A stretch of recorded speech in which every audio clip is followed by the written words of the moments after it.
Gemeentelid van ons jare terug, bel my die maandagoggend uit die tronk uit. Sê pastoor, kom asseblief. Ek stap daarin, sy klere is rooi van die bloed. Sy vrou se bloed. Die vorige aand het hy al betrap in 'n oorspellige verhouding. Hy was die platbek, sy die rondebek. Hy gryp 'n mes en hy vermoor sy vrou in die kombuis. Hy steek al 13 keer met die mes.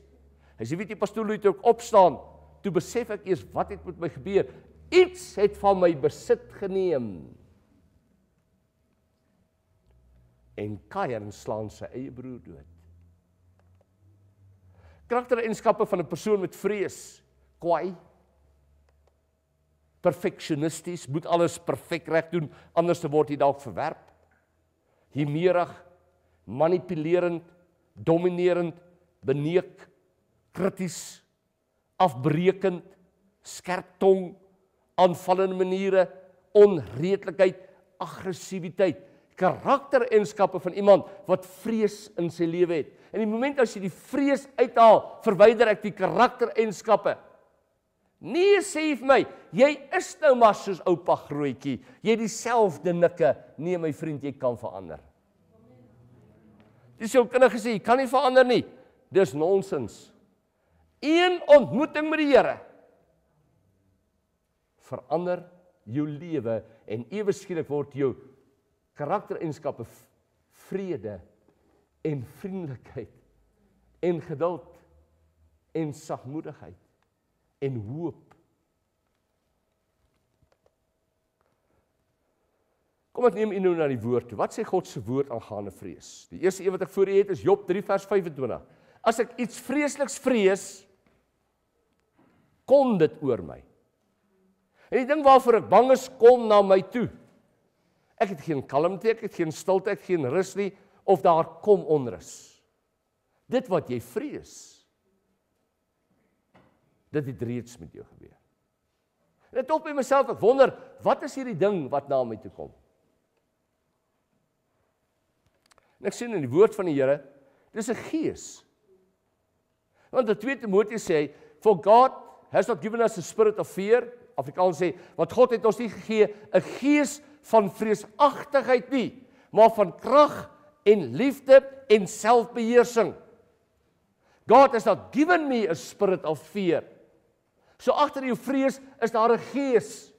Agter 'n storm is daar 'n gees. Het ons nie vanoggend gehoor, die wind wat gewaai het, wat die dak begin lig het, en toe die mense hulle bid, toe kom daar kalmte. Dis gebaseer op God se woord.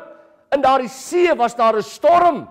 En die Here spreek met die storm, die wind agter die storm, en die storm bedaar. Die gees agter die kanker, die gees agter die vrees, die gees agter die skinder reageer op gebed. Oral Roberts verduidelik dit so.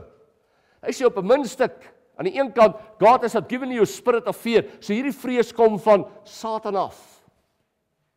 Maar aan die ander kant van die muntstuk, God has given you a spirit of love and of power and of a sound mind. En Oral Roberts sê, jy kan kies, watter een wil jy hê? Maar ek stem nie met ons saam nie.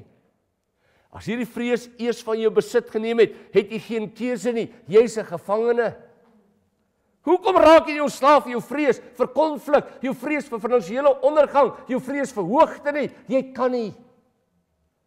Jy het iemand nodig wat vry is van sy vrese om vir jou gebed te doen. Maar eers moet jy erken, jy het vrees in jou lewe. En dan genees die Here jou. Ek werk jare terug in my kantore. Nie eens geweet van 'n gees van vrees nie. Die man sit voor my.